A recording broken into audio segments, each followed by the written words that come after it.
شهر رمضان الذي أنزل فيه القرآن هدى للناس وبينات من الهدى والفرقان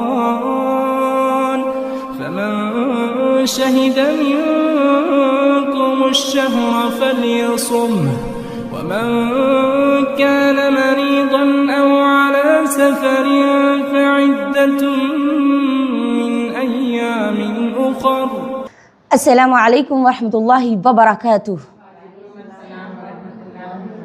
خیریت سے آپ سب لوگ؟ الحمد للہ وحدہ والصلاة والسلام علی من لا نبی بعد وعلی آلہ واصحابہ اجمعین اما بعد فإن خیر الحدیث کتاب اللہ وخیر الحدی حدی محمد صلی اللہ علیہ وسلم وشر الامور محدثاتها وكل محدثة بدعة وكل بدعة ضلالة وكل ضلالة في النار. فاعوذ باللہ من الشیطان الرجیم. بسم اللہ الرحمن الرحیم. لا يحب الله الجهر بالسوء من القول الا ما ظلم وكان الله سميعا عليما. رب اشرح لي صدري ويسر لي امري واحلل عقدة من لساني يفقهوا قولي. ربنا زدنا علما ربنا زدنا علما ربنا زدنا علما. اللهم لا سهل الا ما جعلته سهلا وانت تجعل الحزن اذا شئت سهلا. اللهم صل على محمد وعلى آل محمد كما صليت على إبراهيم وعلى آل إبراهيم إنك حميد مجيد. اللهم بارك على محمد وعلى آل محمد كما باركت على إبراهيم وعلى آل إبراهيم إنك حميد مجيد. الحمدللہ اللہ رب العزت کے فضل و کرم سے ہم خلاصہ قرآن کی اس سیریز میں موجود ہیں اور ہم نے 5 پاروں کو الحمدللہ مکمل کر لیا ہے. 5 پاروں کا خلاصہ آپ کے درمیان میں نے رکھ دیا. آج ہم انشاءاللہ 6ویں پارے کا خلاصہ میں آپ کے درمیان رکھوں گی. یہ 6واں پارہ جو ہے یہ 6th پارے میں 2 صورتیں کور کی گئی ہے. پہلا سورہ ہے سورۃ النساء جو 5ویں پارے سے ہم دیکھ رہے ہیں کہ وہ کنٹینیو ہو رہا ہے. ٹھیک ہے. اور سورۃ النساء اس پارے میں مکمل ہو جاتا ہے، کمپلیٹ ہو جاتا ہے. سورۃ النساء کی جو مکمل آیات ہے وہ 176 ہے اور وہ اسی میں مکمل ہو جاتی ہے. ٹھیک ہے. اور یہ سورہ میں سورۃ النساء کی کہاں سے آیتیں شروع ہوتی ہے؟ 148 سے شروع ہوتی ہے. سورۃ النساء کے بعد پھر کون سا سورہ اس پارے کے اندر کور کیا گیا؟ سورۃ المائدہ. سورۃ المائدہ کی آیت نمبر 1 سے لے کر 82 تک 82 تک اس کے اندر آیتیں موجود ہیں سورۃ المائدہ کی. چلے ہم دیکھتے ہیں اس پارے کی ابتدائی حصے میں اللہ رب العزت نے سورۃ النساء کے بارے میں کیا بات کہی ہے. ابتدائی حصہ سورۃ النساء پر مشتمل ہے اور سب سے پہلی جو بات اللہ نے اس پارے میں بیان کی ہے وہ یہ ہے کہ آپ کسی کے اندر کوئی برائی دیکھے، کوئی خامی دیکھے تو آپ اس کو لوگوں کے درمیان، بازار میں، مارکیٹ میں ظاہر نہ کریں کیونکہ اللہ رب العزت اس کو پسند نہیں کرتا. یعنی برائی سے اجتناب کرنا ہے اور اعلان حق کرنا ہے. اللہ رب العزت پسند نہیں کرتا کہ ہم برائیوں کو کھلم کھلا لوگوں کے درمیان بیان کریں سوائے مظلوم کے. اگر کوئی مظلوم ظلم کی جو جس نے اس پر ظلم کیا ہے، ظالم کے بارے میں وہ کھلم کھلا لوگوں کے درمیان بات کر سکتا ہے تاکہ لوگ وہ ظالم کے شر سے اپنے آپ کو بچا سکے. ٹھیک ہے. اس کے علاوہ ظالم کے علاوہ ہم کسی کے بھی برائی، اس کا عیب، ٹھیک ہے، لوگوں کے درمیان کھلم کھلا بیان نہیں کریں گے. اللہ کیا کہتا ہے دیکھیے آیت نمبر 148 جس سے اس پارے کی شروعات ہوتی ہے. لا يحب اللہ الجہر بالسوء من القول الا ما ظلم. اللہ پسند نہیں کرتا کہ آپ برائی کی بات کھلم کھلا کریں. ٹھیک ہے. کھلم کھلا لوگوں کی برائی، لوگوں کی عیب گوئی لوگوں کے درمیان، بازار میں، مارکیٹ میں ہم بیان کریں، یہ اللہ پسند نہیں کرتا. بلکہ الا ما ظلم، اللہ کیا کہتے ہیں؟ ظلم کے علاوہ. ٹھیک ہے. ظلم کے علاوہ ہم کوئی بھی بات، لوگوں کی کوئی بھی عیب کی بات لوگوں کے درمیان کھلم کھلا بیان نہیں کریں گے. ظلم کا ذکر کیوں کیا گیا ہے؟ تاکہ ظالم سے ہم کیا کر سکے؟ سب کو بچا سکے، اس کے شر سے اپنے آپ کو اور لوگوں کو محفوظ رکھ سکے. وَكَانَ اللَّهُ سَمِيعًا عَلِيمًا. بے شک اللہ رب العزت سننے والا اور علیم ہے، علم والا ہے. ٹھیک ہے. اب اس کے بعد اللہ رب العزت آگے حضرت عیسیٰ علیہ السلام کے تعلق سے بات بیان کرتا ہے، تذکرہ کرتا ہے اور ایک درست عقیدہ مجھ کو اور آپ کو دیتا ہے۔ جیسے کہ میں نے آپ سب سے وعدہ کیا تھا کہ ہم عیسیٰ علیہ السلام کا تذکرہ 6ویں پارے کے اندر دیکھیں گے، ٹھیک ہے۔ حضرت عیسیٰ علیہ السلام کون ہے؟ حضرت عیسیٰ علیہ السلام اللہ کی طرف سے بنائے ہوئے نبی اور رسول ہے۔ جب عیسیٰ علیہ السلام نبی اور رسول بنائے گئے تو اللہ نے ان کے ہاتھ سے بہت سارے معجزات صادر کیے، بہت سارے معجزات ان کے ہاتھ سے ہوئے، ہے نا۔ وہ کسی نابینا جو آدمی ہوتا اس کے ہاتھ پر، اس کی آنکھوں پر ہاتھ رکھتے اور اللہ سے دعا کرتے تو اللہ رب العزت کیا کرتے؟ آنکھوں کی روشنی عطا کر دیتے۔ کوئی بیمار ہوتا اس پر ہاتھ رکھتے اور پھر اللہ سے دعا کرتے تو اللہ اس کو شفا یاب کر دیتے۔ یعنی بہت سارے معجزات اللہ نے ان کے ذریعے صادر کیے۔ جب انہوں نے اللہ رب العزت کی طرف لوگوں کو بلانا شروع کیا، دعوت اللہ کا جب وہ کام کر رہے تھے تو جس جگہ پر تھے وہاں کا بادشاہ کافر تھا اور لوگ اس بادشاہ کے کان بھرنے لگے، یہ آدمی تو ایسا ہے کہ یہ تو کسی اور دین کی طرف لوگوں کو بلاتا ہے۔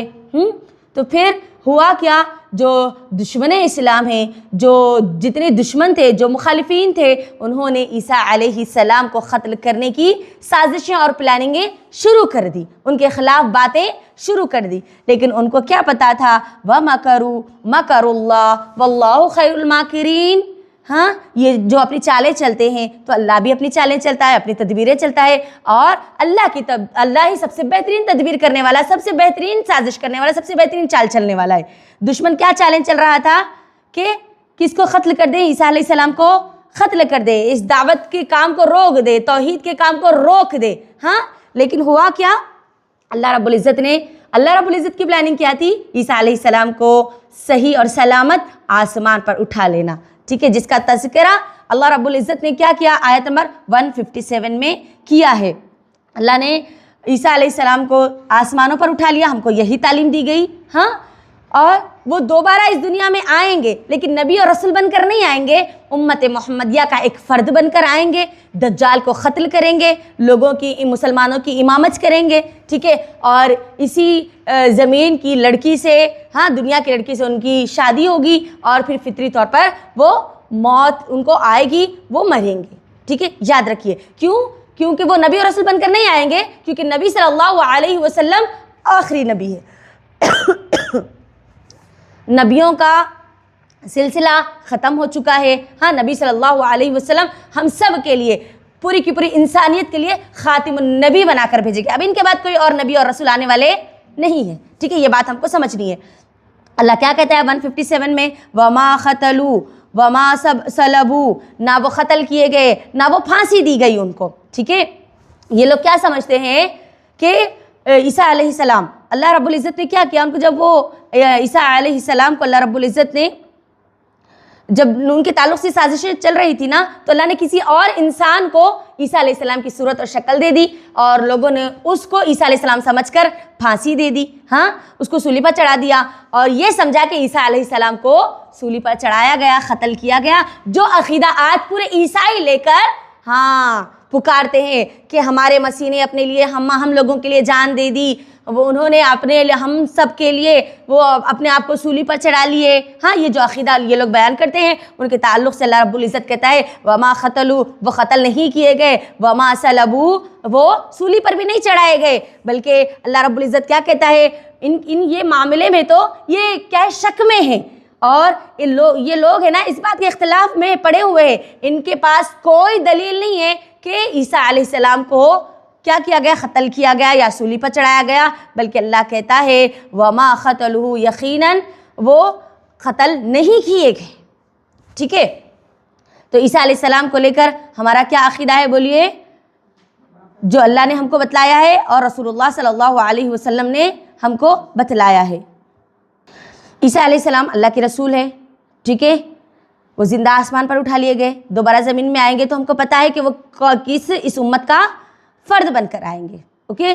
اور ان کے بارے میں ہم کو ایک جو عقیدہ سکھایا گیا ہے نا، بڑا اہم عقیدہ ہے جس کو ہمارے پاس مضبوطی سے ہم کو پکڑنا ہے، جس عقیدے کی صحیح نہ ہونے کی وجہ سے آج عیسائی پورے کے پورے اپنے ایمان کو لے کر برباد ہو چکے ہیں۔ عیسائیوں کا کیا عقیدہ ہے کہ عیسیٰ علیہ السلام کون ہے؟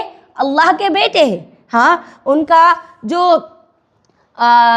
عقیدہ ہے نا، کہ ایک تین ہے، اللہ تین ہے، ان کا عقیدہ ہے یہ، ٹھیک ہے. اور جو تین وہ لوگ کہتے ہیں اللہ کے تین حصے، جو وہ لوگ کہتے ہیں نا، ایک عیسیٰ علیہ السلام ہے، دوسرا ان کی ماں مریم علیہ السلام ہے، اور تیسرا اللہ خود ہے. تو اللہ رب العزت ان کے تعلق سے کہتا ہے انما المسیح عیسی ابن مریم رسول اللہ، بے شک مسیح عیسی ابن مریم کیا ہے؟ صرف اللہ کے رسول ہے. نہ وہ اللہ کے بیٹے ہیں، ہاں، نہ وہ خدا کے بیٹے ہیں، اور نہ وہ خدا ہے، بلکہ وہ کون ہے؟ اللہ کے رسول ہے. آج پورے عیسائی کیا کہتے ہیں؟ عیسیٰ علیہ السلام ان کے گاڈ سمجھتے ہیں وہ، ہاں، اور وہ گاڈ کے تین حصے کرتے ہیں. ایک تو عیسیٰ علیہ السلام کے لیے کہتے ہیں، ایک مریم علیہ السلام کے لیے کہتے ہیں، ایک اللہ کے لیے کہتے ہیں. ایسے نہیں، تین جو اصول ہے نا، اس کو ملا کر وہ ان کا پورا عقیدہ وہ بناتے ہیں، پورا عقیدہ گھڑتے ہیں. اللہ پچھلی آیت میں کیا کہا کہ یہ اس بات پر ان کے پاس کوئی ثبوت ہی نہیں ہے، یہ تو اختلاف میں ہے، اور یقیناً وہ قیامت تک اس بات میں کے اختلاف میں رہیں گے. ان کے پاس کوئی اتھینٹک دلیل نہیں ہے کہ عیسیٰ علیہ السلام قتل کیے گئے یا عیسیٰ علیہ السلام کو صلیب پر چڑھایا گیا، بلکہ ہم کو کیا عقیدہ بتایا گیا کہ اللہ نے ان کو کیا کیا؟ آسمانوں پر ہاں زندہ اٹھا لیا، اور یقیناً وہ زندہ ہے. جب اللہ کا وقت ہوگا، جب اللہ کی حکمت ہوگی، وہ اس دنیا میں واپس آئیں گے. ٹھیک ہے، ہم کو یہی بات بتائی گئی ہے. اور عیسیٰ علیہ السلام کیا اللہ کے بیٹے؟ نعوذ باللہ نہیں، بلکہ اللہ کون ہے؟ اللہ نے ہم سب کو ایک توحید کی بہت مضبوط دلیل سکھائی ہے. قل هو اللہ احد، کہہ دو کہ اللہ اکیلا ہے. اللہ الصمد، لم یلد ولم یولد ولم یکن لہ کفوا احد، وہ کسی کا محتاج نہیں ہے، اس نے کسی کو نہیں جنا، نہ اس کو کسی نے جنا، نہ اس کی کوئی اولاد ہے، نہ وہ کسی کی اولاد ہے. ولم یکن لہ کفوا احد، اس کے جیسا کوئی دوسرا ہے ہی نہیں. یہ ہے میرا اور آپ کا رب. اگر رب کی جو صفات ہم کو بتائی گئی نا، سورۃ الاخلاص چھوٹا سورہ ہے، لیکن رب کی مکمل پہچان اس کے اندر موجود ہے. اس لیے سورۃ الاخلاص کو کیا بولا جاتا ہے؟ قرآن کا 1/3 حصہ کہا جاتا ہے. توحید کا 1/3 حصہ مکمل طور پر اس کے اندر موجود ہے. ٹھیک ہے، تو عیسیٰ علیہ السلام اللہ کے بیٹے نہیں ہیں، اور نہ ہی وہ خدا ہے، نہ ہی وہ ہمارے رب ہے، نعوذ باللہ، بلکہ وہ کون ہے؟ وہ اللہ کے رسول ہے. ٹھیک ہے، اب یہاں پر سورۃ النساء مکمل ہوتا ہے عیسیٰ علیہ السلام کے تعلق سے تذکرہ. اس کے بعد پھر سورۃ المائدہ کی شروعات ہوتی ہے اسی پارے میں، پارہ نمبر 6 میں. جیسے ہی سورۃ المائدہ کی ہم شروعات کرتے ہیں، یہ سورۃ المائدہ سورہ قرآن کی کون سی سورہ ہے؟ 5ویں سورہ ہے. چوتھی سورہ کون سی تھی؟ سورۃ النساء، جس کو ہم نے ابھی مکمل کیا. 5ویں سورہ سورۃ المائدہ. سورۃ المائدہ میں اللہ رب العزت نے پہلی ہی آیت میں معاہدوں کو، یعنی ہمارے وعدوں کو پورا کرنے کا حکم دیا. اپنی اللہ رب العزت جب ہم وعدہ کرتے ہیں نا، تو پکا وعدہ کرے، اور وعدہ کرے تو وعدے کو پورا کرے، عہد کرے تو عہد کو پورا کرے. ٹھیک ہے، عہدوں کی پابندی کرنا سکھائی گئی. کیا کہتا ہے اللہ رب العزت؟ پہلی آیت کا پہلا ٹکڑا، یا ایھا الذین آمنوا اوفوا بالعقود، اے ایمان والو معاہدوں کو پورا کرو، جو بھی وعدہ کرو سچا وعدہ کرو، پکا وعدہ کرو، اور اس کو پورا کرو، کیونکہ یہ مسلمانوں کی شان ہے، یہ مسلمانوں کی صفات ہے کہ وہ وعدہ خلافی نہیں کرتے. اللہ نے پہلی آیت یہی کہی. جب بھی ہم کسی کو کوئی وعدہ دے، ہم مسلمان ہیں تو ہمارے لیے لازم ہے کہ ہم اس وعدے کو پورا کریں. وعدے کا مطلب یہ نہیں ہے کہ ہاتھ میں ہاتھ دے کر ہی کہے کہ میں تم سے پکا، ہاں پنکی پرومس بولتے نا ہم، وہ وعدہ ہم کرتے ہیں. نہیں، آپ کی زبان سے نکلے ہوئے الفاظ بھی کیا ہے؟ وعدہ ہے. آپ کسی کو کہتے ہیں کہ میں آؤں گی، تو آپ نے وعدہ کیا ہے، آپ کو جانا پڑے گا. آپ اپنی زبان سے کسی کو کہتے ہیں کہ میں یہ تمہارا کام کر دوں گی، تو یہ کیا ہے؟ الفاظ وعدہ ہے. ٹھیک ہے، آپ سامنے والوں کی تسلی دے رہے ہیں کہ میں یہ کروں گی، ہاں وعدہ کر رہے ہیں، آپ اس کو امید دلا رہے ہیں آپ. ٹھیک ہے، تو جب بھی ہم کوئی وعدہ کرے تو ہمارے اوپر لازم ہے، اللہ کہتا ہے بالعقود، تم جب کبھی وعدہ کرو تو اس کو پورا کرو، اس کو مت توڑو. ٹھیک ہے، کیونکہ وعدوں کو توڑنے والے کون ہیں؟ منافقین ہیں، مسلمان نہیں ہے. مسلمانوں کی شان نہیں ہے کہ وہ وعدہ کر کے وعدہ خلافی کرتے ہیں. پھر اسی آیت میں اللہ رب العزت ہم کو حلال اور حرام کا حکم دیتا ہے. اللہ کیا کہتا ہے؟ ہمارے لیے جو چوپائے ہیں، جو جانور ہے چوپائے، وہ حلال کر دیے گئے. اللہ حلال کھانے اور حرام سے اللہ بچنے کا حکم دیتا ہے، اور ہم سب کے لیے آسانیاں پیدا کرتا ہے. ٹھیک ہے، دیکھیے کتنے بار حلال اور حرام کا تذکرہ سے ابھی تک کے پاروں میں آ چکا ہے. اللہ رب العزت چاہتا ہے کہ میں اور آپ پاک دامن رہے، پاکیزہ رہے، ہر قسم کی گندگی سے اپنے آپ کو، اپنے جسم کو محفوظ رکھے، کیونکہ حرام کھانے کیا کرتے ہیں؟ ہم کو ناپاک کر دیتے ہیں، ہمارے جسم کو ناپاک کر دیتے ہیں، ہمارے نفس کو ناپاک کر دیتے ہیں، اور پھر جب تک یہ جسم جہنم کی آگ میں نہیں جلے گا تب تک پھر ہم کو جنت میں داخلہ نہیں ملے گا۔ لہٰذا ہمیشہ کھانے پینے کے معاملے میں بہت چوکنا رہنا چاہیے۔ اگر ہم کسی کے پاس جاتے ہیں تو ہم کو یہ معلوم ہونا چاہیے کہ ان کا کھانا حلال کا ہے یا حرام کا ہے۔ ایسا نہ ہو کہ وہ ہم کو دعوت دے اور ہم پھر ان کے گھر چل دیے، کھا لیے، پی لیے، پوری ڈکارے لے لیے، اور یہ بات کہے کہ دعوت تو قبول کرنا یہ دین کا حصہ ہے۔ یاد رکھیں، دعوتیں آپ قبول کریں گے لیکن حلال کی، حرام کی نہیں، ٹھیک ہے؟ کوئی اگر سودی معاملات کرتا ہے، سود کا کام کرتا ہے، اگر اس کا پیسہ حلال کا نہیں ہے، وہ لوگوں کو دھوکہ دے کر اگر کماتے ہیں، ہاں، تو ایسے لوگوں کی دعوتیں قبول کرنا بھی جائز نہیں ہے۔ یاد رکھنا، حرام کا لقمہ نہ ہم کھائیں نہ ہماری اولاد کو کھلائیں۔ ہاں، اگر کسی کا کوئی ایسا کاروبار ہے جو حلال اور حرام دونوں مکس ہے اور اس دعوت کو قبول کرنا ہمارے لیے لازم ہے، اگر ہم وہ دعوت کو قبول نہ کریں تو رشتہ داریاں ٹوٹ سکتی ہے، تو علماء کرام اس کے اندر ہم کو کیا راستہ بتلاتے ہیں؟ ہم یہ سوچ کر ان کی دعوت کو قبول کریں کہ ان کا جو حلال کا حصہ ہے اللہ ہم وہ کھائیں گے، حرام کے حصہ ہمارے حق میں نہیں ہے، یہ سوچ کر ہم کھائیں گے۔ حلال اور حرام اگر دونوں مکس ہے تو وہاں پر پھر بھی امید ہے، لیکن جہاں پر خالص حرام ہے وہاں پر ہم کو جانے کی بھی اجازت نہیں ہے، ٹھیک ہے؟ ہم بات کر سکتے ہیں، ہم ان کے ساتھ معاملات، ہم ان کے ساتھ جو اچھے خیالات ہیں وہ شیئر کر سکتے ہیں، ان کو روکنے کی کوشش کر سکتے ہیں، لیکن کھانے پینے کے معاملے میں ہم ہمارے جسم کو جہنم کی آگ میں نہیں ڈال سکتے۔ یاد رکھیں، بہت چوکنا رہیں ہم۔ آگے اللہ رب العزت اسی آگے آیت نمبر 2 میں اللہ رب العزت نیکی اور خیر کے کاموں میں تعاون کرنے کا حکم دیتا ہے کہ ہم اگر کسی کی مدد کرنا چاہتے ہیں تو خیر کے کاموں میں ان کی مدد کرے، شر کے، برائیوں کے، گناہوں کے کاموں میں ہم ان کی ہرگز مدد نہ کریں۔ اللہ کیا کہتا ہے؟ ان تعتدوا وتعاونوا علی البر والتقوی، تم تعاون کرو، ایک دوسرے کی مدد کرو، کس معاملے میں؟ نیکی اور تقوی کے معاملے میں۔ ولا تعاونوا، اور تم مدد مت کرو، کس معاملے میں؟ علی الاثم والعدوان، گناہ اور زیادتی کے معاملے میں تم ان کی مدد مت کرو، ان کی ہیلپ مت کرو۔ واتقوا اللہ، اللہ سے ڈرو، ان اللہ شدید العقاب، بے شک اللہ رب العزت سخت عذاب دینے والا ہے۔ یہ آیت مجھ کو اور آپ کو بہت اہم پیغام دیتی ہے۔ کیا دیتی ہے؟ کہ ہم نیکی کے، خیر کے کاموں میں ایک دوسرے کی مدد کریں، نیکی اور خیر کے معاملے میں ہم ایک دوسرے کی مدد کریں، لیکن شر کے معاملے میں، ظلم کے معاملے میں، زیادتی کے معاملے میں، گناہ کے معاملے میں ہرگز بھی ایک دوسرے کا ساتھ نہ دیں۔ ہوتا کیا ہے کہ ہم ظلم کا ساتھ دیتے ہیں، ہم زیادتی کا ساتھ دیتے ہیں، خود بھی گناہ کرتے ہیں اور لوگوں کو بھی اس کے اندر گھسیٹتے ہیں، لوگوں کو گناہوں میں ان کا ساتھ دیتے ہیں اور کہتے ہیں کہ تم کو جو کرنا ہے وہ کرو، ہم تمہارے ساتھ ہیں۔ خاص کر کون سا معاملہ پتہ ہے؟ لو بیفور میرج، محبت شادی سے پہلے جو ہوتی ہے، ایک لڑکا اور ایک لڑکی کی جو محبت ہوتی ہے نا، آج سب سے زیادہ اس معاملے میں مدد کی جا رہی ہے۔ اگر میں غلط ہوں تو آپ میری اصلاح کر سکتے ہیں۔ آج ہماری نوجوان نسل اس معاملے میں برباد ہو رہی ہے، واللہ برباد ہو رہی ہے۔ نکاح اتنا جو پاکیزہ رشتہ ہے، اس رشتے کو بدنام کیا جا رہا ہے شادی سے پہلے کی محبت کے نام پر۔ اللہ نے بہت بہت پیارا رشتہ یہ نکاح کا بنایا ہے۔ اگر واقعی ہم کسی سے محبت کرتے ہیں تو ہم کو پوری کھچڑی پکانے کی ضرورت نہیں ہے۔ ہم کیا کریں؟ فوراً نکاح کر لے اور رخصتی آپ کو جب کرنی ہے کر لے، لیکن یہ حرام کے تعلقات میں رہ کر دوسروں کی نہ مدد لے، نہ اس معاملے میں کسی اور کی مدد کرے۔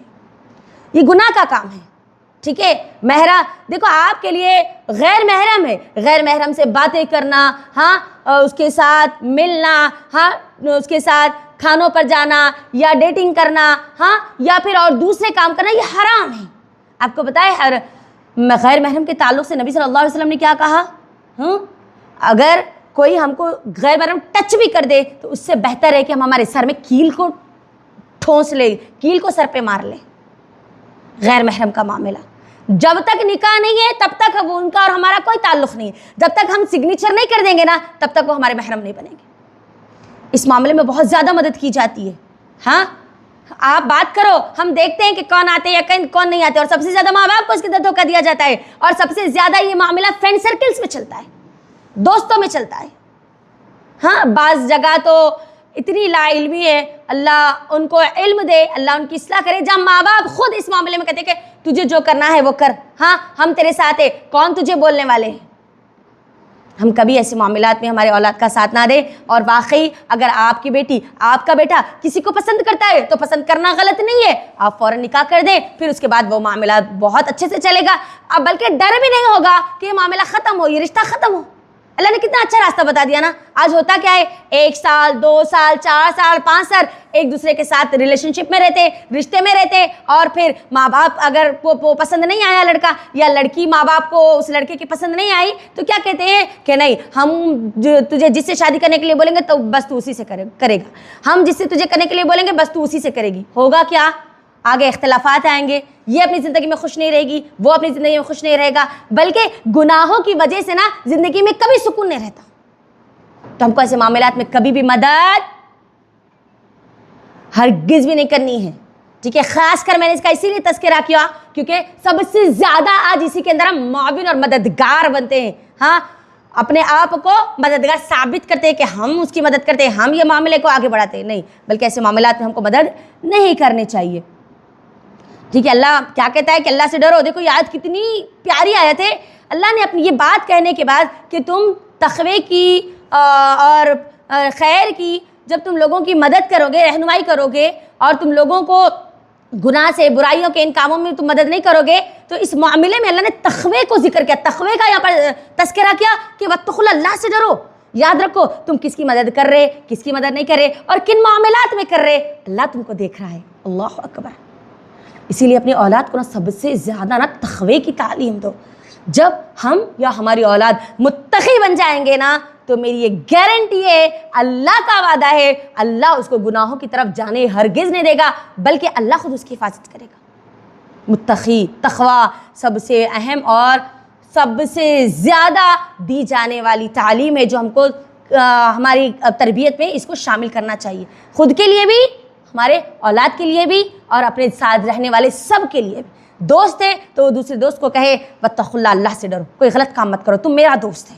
اور دوستی کے تعلق سے تو نبی صلی اللہ علیہ وسلم نے کیا کہا, ایک دوست دوسرے دوست کے ایمان پر ہوتا ہے. مجھے نا یہ آیت بڑی ہلا دیتی ہے کہ اللہ, یہ جو حدیث ہے نا, آیت نہیں ہے یہ حدیث ہے, ہاں ہلا دیتی ہے کہ اللہ کے نبی صلی اللہ علیہ وسلم نے کیا کہا کہ تم اپنے دوست کے ایمان پر ہوں گے, تمہارے دوست کا ایمان تمہارا ایمان ہوگا. اللہ اکبر. کیونکہ دوستی میں ہر چیز کیا ہوتی ہے, شیئر ہوتی ہے, پتہ ہوتا ہے کہ کون کیا کرتا ہے, کس کی کیا سوچ ہے, ہاں کون کیا کر سکتا ہے, کیا کر رہا ہے, سب پتہ ہوتا ہے. نیکی, خیر, گناہ, شر, سب پتہ ہوتا ہے. ٹھیک ہے. تو اللہ نے خاص کر اس کے اندر تقوی کا ذکر کیا, اور آگے اللہ نے کیا کہا, ان اللہ شدید العقاب. اللہ چاہتے تو یہ الفاظ کو یہاں سے ہٹا دیتے ہے نا, لیکن اللہ نے خاص کر اس کا ذکر کیا تاکہ مجھ کو اور آپ کو یہ تنبیہ کر دے. یاد رکھو اگر تم یہ کام نہیں کرو گے تو ان اللہ شدید العقاب, اللہ رب العزت تو سخت عذاب دینے والا ہے. سخت عذاب, معمولی عذاب نہیں ہے, اس پر سخت عذاب ہے. ٹھیک ہے. اس کے بعد اللہ رب العزت آیت نمبر 3 میں حرام چیزوں کی تفصیل بیان کرتا ہے. ٹھیک ہے. حرمت علیکم المیتۃ والدم ولحم الخنزیر. ٹھیک ہے. پوری جو چیزیں ہیں ان سب کا اللہ رب العزت یہاں پر حرام چیزوں کا تذکرہ کرتا ہے, جو ہم نے پچھلی آیتوں میں بھی, پچھلے پارے میں بھی ہم نے دیکھا تھا. ترجمہ کیا ہے, تم پر مردار, خون, خنزیر کا گوشت اور وہ جانور جس میں اللہ کے سوا کسی اور کا نام لیا گیا ہو, حرام کر دیا گیا. 4 چیزوں کا تذکرہ کیا گیا. اور اس کے بعد اللہ رب العزت نے ایک بہت عظیم نعمت کا تذکرہ کیا اسی آیت میں, اور وہ نعمت ایسی ہے جس کے تعلق سے بنی اسرائیل کہتے ہیں اگر یہ نعمت ہم کو ملتی ہم تو اس کو عید کا دن مناتے. اور وہ نعمت کون سی تھی؟ اللہ کیا کہتا ہے, الیوم اکملت لکم دینکم واتممت علیکم نعمتی ورضیت لکم الاسلام دینا. وہ نعمت کیا ہے؟ اللہ رب العزت نبی صلی اللہ علیہ وسلم کو حجۃ الوداع کے موقع پر یہ آیت نازل کر کے اللہ نے بتا دی کہ اے محمد صلی اللہ علیہ وسلم, پورے انسانوں کو, مسلمانوں کو یہ خوشخبری سنا دیجئے کہ اللہ نے آپ کے اس دین کو مکمل کر دیا، آپ لوگوں کے لیے مکمل کر دیا، کمپلیٹ دین آپ کو دے دیا گیا۔ الیوم اکملت لکم دینکم واتممت علیکم نعمتی، اور آپ پر تمام کی تمام نعمتیں پوری کر دی۔ ورضیت لکم الاسلام دینا، اور اللہ نے اس دین کو اپنے لیے پسند کر لیا۔ اب اللہ اس دین کے علاوہ کوئی اور دین کو پسند نہیں کرے گا، اس دین کے علاوہ کسی اور دین کی باتیں قابل قبول نہیں کرے گا۔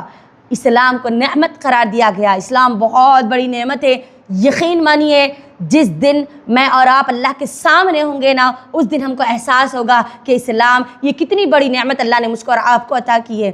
آج الحمدللہ یہ نعمت مجھ کو اور آپ کو ملنے کے بعد ہمارے پاس کوئی آزمائشیں نہیں ہے، ہم کو کوئی امتحان نہیں دینے ہیں۔ امتحان آج وہ لوگ دے رہے ہیں جو نیو اسلام قبول کر رہے ہیں، بہت ساری قربانیاں دے رہے ہیں۔ میں اور آپ تو بائی برتھ مسلمان ہیں نا، ماں باپ مسلمان ہیں، اسی لیے بھی ہم کو اسلام کی نعمت، اس کی قدر کا اندازہ نہیں ہوتا۔ اسلام کی قدر اور اس نعمت کا اندازہ اگر آپ کو لگانا ہے تو ان لوگوں کی زندگیوں کو اٹھا کر دیکھو، پڑھو، ان کو سنو جو آج نئے دین کی طرف آ چکے ہیں یا نیو مسلم وہ بن چکے ہیں۔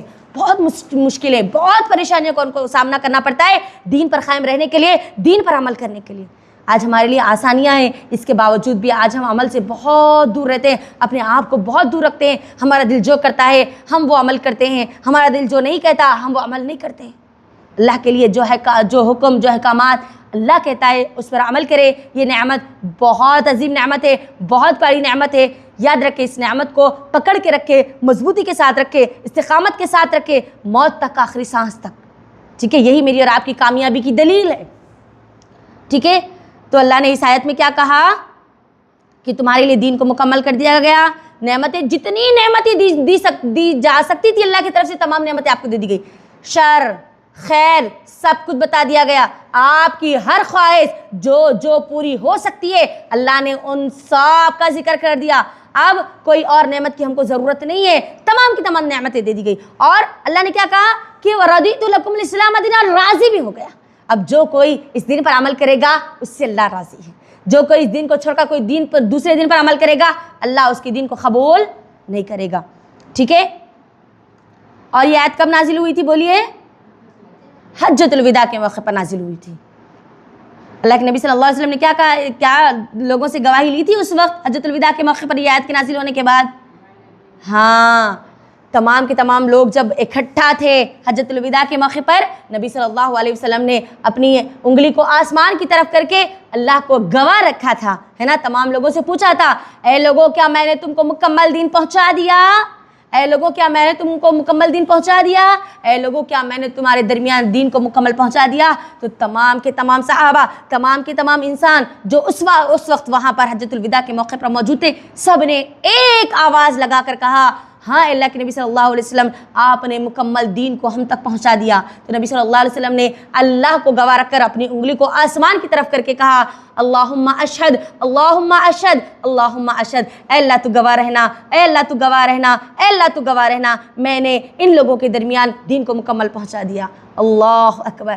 آج میرے اور آپ کے پاس دین مکمل ہونے کے باوجود ہم نہ جانے کون سی بدعتیں، کون سی نئی من گھڑت چیزوں کو ڈھونڈنے کی طرف جاتے ہیں، نہ جانے کون سے عمل نئے ہم تلاش کرتے ہیں۔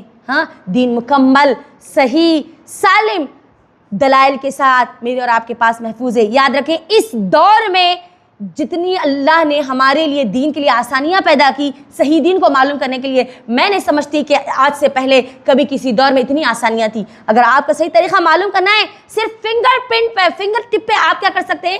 دین کو صحیح طریقہ معلوم کر سکتے ہیں۔ گوگل پر آج آپ جائیے، آپ صحیح حدیث تلاش کیجئے، آپ کو فوراً مل جائے گی۔ صحیح دین کیا ہے آپ سرچ کیجئے۔ علماء کرام نے اتنی محنتیں کی، ہمارے کبار جتنے علماء ہیں ان سب نے، سلف صالحین نے یہ دین کے لیے بہت محنتیں کی۔ احادیث، سب سے زیادہ ہم کو جو اختلاف ہوتا ہے احادیث میں ہوتا ہے نا، لیکن آج احادیث کی صحیح اتھینٹک کتابیں آج ہمارے پاس موجود ہیں۔ تفسیر میں، تفاسیر میں آج ہم کو اختلاف ہوتا ہے، یاد رکھے صحیح تفاسیر ہم کو علماء اکرام کے ذریعے الحمدللہ اللہ ہمارے ہاتھوں میں لا کر رکھ دیا، ہماری زبان میں، ہماری سمجھ میں آج ہمارے پاس موجود ہے۔ اگر ہم کو اس میں بھی اختلاف لگتا ہے تو ہمارے لیے چاہیے کہ واقعی اگر ہم حق کو معلوم کرنا چاہتے ہیں تو ہم خود عربی علم حاصل کریں، عربی زبان حاصل کریں، تاکہ ہم کو صحیح راستہ مل جائے، صحیح دین معلوم ہو جائے۔ یاد رکھیں صحیح دین اگر ہم معلوم کرنے کی کوشش نہیں کریں گے تو پھر ہم کو وہ راستہ بھی نہیں ملے گا. یاد رکھیں ماں باپ سے جو چلتا ہوا دین آ رہا ہے اللہ کے لیے اس دین کو چیک کرے کہ کیا وہ اللہ اس کے رسول کا دین ہے یا نہیں ہے. سسرال اور مائکے میں جو دین چل رہا ہے, جو راستہ چل رہا ہے, لوگ جس کو دین سمجھ کر, ثواب سمجھ کر, نیکی سمجھ کر جو عمل کر رہے ہیں, چیک کیجئے کہ کیا وہ اللہ اس کے رسول کے مطابق ہے یا نہیں ہے. اگر وہ عمل اللہ اس کے رسول کے مطابق نہیں ہے تو فردو, وہ جو عمل ہے وہ کیا جائے گا, پھینک دیا جائے گا, واپس لوٹا دیا جائے گا. اللہ اس کو قبول نہیں کرے گا. اس غلط فہمی میں ہم نہیں رہنا چاہتے ہیں نا کہ کل قیامت کے دن ہمارے اعمال کوئی قبول ہی نہ ہو اور ہم اس دنیا میں اس خوش فہمی میں جیے ہم نے تو بہت اعمال کیے. اس سے بد نصیب انسان تو اور کوئی نہیں ہوگا کہ وہ اس خوش فہمی میں زندگی گزارے اور لاسٹ میں آخر میں اس کے ہاتھ کچھ نہ لگے. اسی لیے اپنے عمل میں, معاملے میں بہت ہوشیار رہے اور شعور کے ساتھ عمل کرے. یاد رکھیں یہ میری جو الفاظ ہیں نا, ہو سکتا ہے یہ الفاظ ہماری زندگی کو بدل دے, تبدیل کر دے. آپ کا ہر عمل آپ کے شعور کا سوال کرتا ہے. ہر عمل جو بھی آپ عمل کرتے ہیں نا, آپ کا اٹھنا بیٹھنا, آپ کا ذکر, آپ کے اذکار, آپ کے وظیفے, آپ کی عبادات, آپ کے سجدے, آپ کے رکوع, آپ کی قربانیاں, سب کچھ آپ سے شعور کا سوال کرتے ہیں. آپ شعور کے ساتھ اس کام کو عمل کریں. ٹھیک ہے, بغیر شعور کے ساتھ نہیں. انہوں بولے کر لیں گے, انہوں بولے کر لیں گے, انہوں بولے تھے کرنا پڑتا, انہوں بولے تھے کرنا پڑتا, نہیں. آپ کا سوال, آپ کا عمل آپ کے لیے گواہ بنے گا. آپ کا عمل آپ کے خلاف گواہ بنے گا, یا حق میں یا آپ کے خلاف. ٹھیک ہے, تو کیا بات پتا چلی؟ بولیے مجھے, بولیے کیا بات ہم نے سیکھی؟ دین مکمل ہو گیا, صحیح دین ہم کو بتایا گیا اور ہر عمل میں ہم کو کیا کرنا ہے؟ صحیح دین پر عمل کرنا ہے, صحیح دین کو فالو کرنا ہے. جب کبھی ہمارا عمل ڈگمگائے تو پلٹنا کدھر ہے؟ ہاں, اللہ اس کے رسول کی طرف ہم کو پلٹنا ہے, صحیح دین کی طرف پلٹنا ہے. آگے اللہ رب العزت کتابیہ عورت, ہاں کتابیہ کی عورت کون سی ہے؟ یہودی یا نصارہ. ہاں, یہودی عورت یا عیسائی عورت سے مسلمان مرد شادی کر سکتا ہے, اس کی اجازت اللہ رب العزت نے دی ہے. اس کا تذکرہ یہاں پر کیا گیا, لیکن اس کے ساتھ شرط لگائی گئی, 2 شرطیں لگائی گئی. ایک مسلمان مرد کتابیہ عورت یعنی ایک عیسائی عورت سے, ایک جو یہودی عورت سے اس سے نکاح کر سکتا ہے. اللہ نے اس کو اجازت تو دی, لیکن 2 شرطیں اللہ نے لگائی.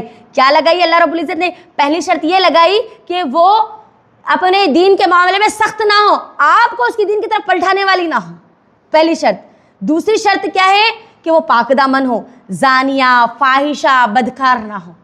ٹھیک ہے, ایک مرد اگر چاہے تو ایک جو یہودی عورت ہے یا عیسائی عورت ہے, مسلمان مرد اسے شادی کر سکتا ہے, لیکن یاد رکھے یہ شرطیں اس کے سامنے ہیں, ان شرطوں کو دیکھ کر وہ نکاح کر سکتا ہے. اور نکاح کرنے کے بعد بھی بہت ساری شرطیں نبی صلی اللہ علیہ وسلم نے بتلائی ہے. آگے اللہ رب العزت وضو اور طہارت کا تذکرہ کیا ہے. نماز کے لیے وضو, غسل اور تیمم کے احکامات بیان کیے گئے ہیں. ٹھیک ہے, اسی پارے میں سورۃ المائدہ میں کس کا ذکر ہے؟ وضو, غسل اور تیمم کے احکامات. اللہ رب العزت کیا کہتا ہے سورہ مائدہ کی آیت نمبر 6, یا ایھا الذین آمنوا اذا قمتم الی الصلاۃ فاغسلوا, اے ایمان والو جب تم نماز کے لیے کھڑے ہو تو اپنے چہرے دھو لو, ہاں اپنے پاؤں دھو لو, اور اگر تم جنبی ہو, اگر تم جنابت کی حالت میں تو تم غسل کرو. ٹھیک ہے, وضو کا ذکر کیا گیا, غسل کا ذکر کیا گیا, اور آگے اللہ تیمم کا تذکرہ کرتے ہیں کہ اگر تم سفر میں ہو, ہاں اگر تم بیماری میں ہو, نماز کا وقت ہو جائے تو تم کیا کرو؟ تیمم کرو. تمہارے پاس پانی میسر نہیں ہے تو تم تیمم کرو. ٹھیک ہے, دیکھیے اللہ ہمارے ساتھ کتنی آسانیاں پیدا کرتا ہے نا. ہاں, اگر ہم بیماری کی حالت میں ہیں, اگر ہم کو ڈاکٹر نے کہہ دیا کہ آپ پانی سے دور رہے, پانی کو ٹچ نہ کرے, پانی کی وجہ سے آپ کی بیماری بڑھ سکتی ہے, تو اور نماز کا ہم کو حکم دیا گیا, ہاں نماز پڑھنا ہے تو ہم کو کیا کرنا ہے؟ تیمم کرنا ہے. اگر ہم دیکھو, لیکن نماز نہیں چھوڑنا, اللہ کے احکام کو نہیں چھوڑنا. ہاں, نماز کے لیے ضروری نہیں ہے کہ آپ کے پاس اگر پانی نہیں ہے تو آپ نماز چھوڑ دیں, نہیں, آپ کیا کریں؟ تیمم کرے, اپنے پاس پاک مٹی ہمیشہ رکھنے کی کوشش کرے. اگر کسی کو ہو سکتا ہے نا, یہ سردیوں کا جب موسم ہوتا ہے یا بارشیں جب ہوتی ہے, ہم وضو بنانے کی وجہ سے سردی ہو جاتی ہے, ہاں, اور سردی کی وجہ سے ہمارے تمام جتنے کام ہیں وہ بگڑ سکتے ہیں. تو اللہ نے کیا کی؟ آسانی کی. آپ آسان طریقہ تیمم کا, کیا طریقہ ہے تیمم کا بولیے مجھے؟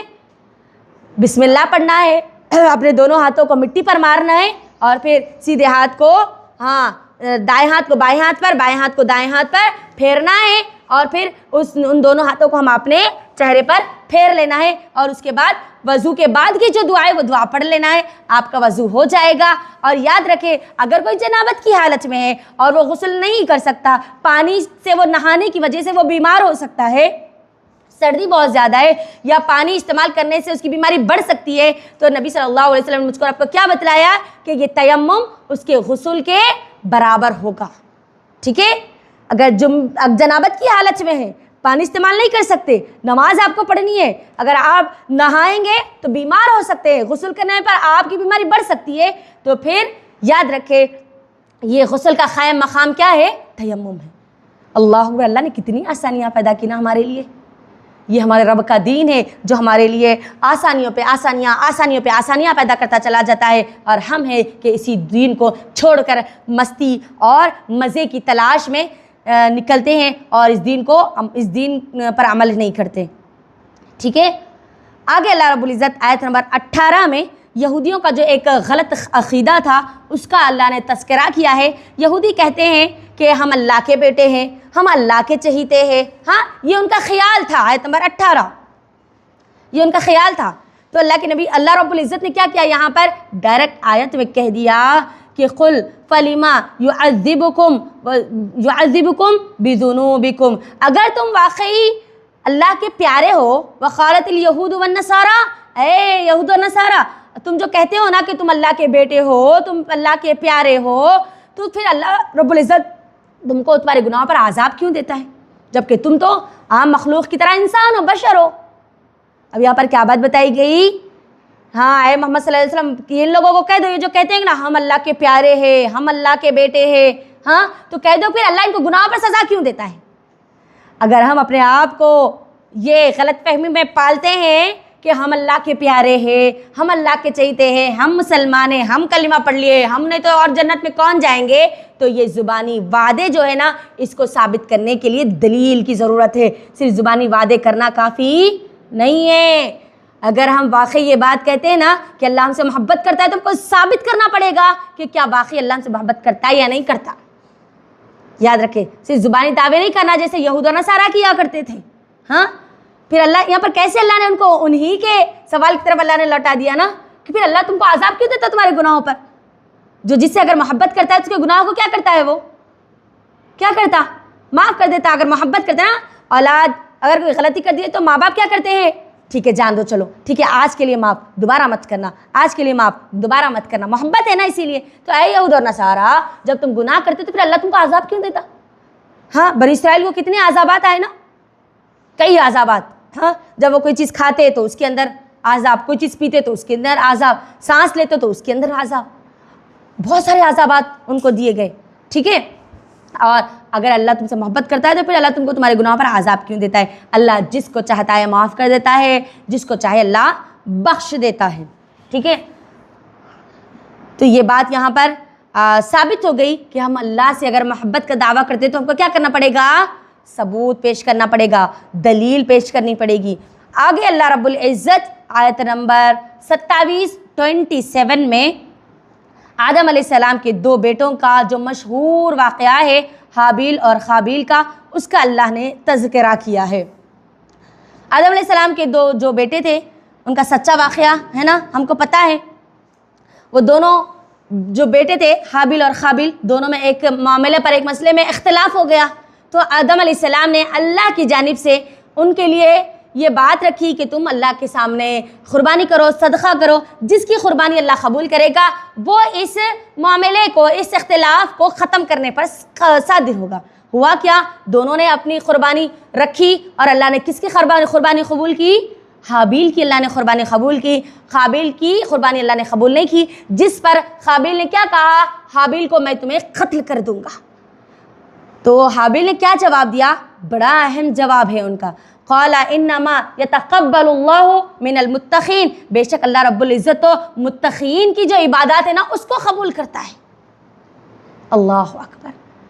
جب قابیل نے حابیل کو کہا کہ میں تمہیں قتل کر دوں گا تو حابیل نے کہا کہ اے میرے بھائی میں تمہیں قتل نہیں کروں گا، میں تمہیں ہاتھ بھی نہیں لگاؤں گا، اے میرے بھائی تو سن تو لے کہ اللہ متقیوں کے عمل کو قبول کرتا ہے، متقیوں کی عبادت کو قبول کرتا ہے، متقیوں کے صدقات ان کی قربانیوں کو قبول کرتا ہے۔ اللہ اکبر۔ بات کیا پتہ چلی؟ ہاں اللہ سے ڈرنے والوں کی عبادات کو اللہ قبول کرتا ہے، صرف ہماری دل بول رہے تھے اسی لیے پڑھ لیے, دل بھر رہا تھا یہ عمل کر لیے, نہیں چلو دکھاوے کے لیے انہوں دیکھ رہے انہوں دیکھ رہے, ان کو دینا پڑتا ان کو دینا پڑتا, ہاں نہیں دیے تو کیسا.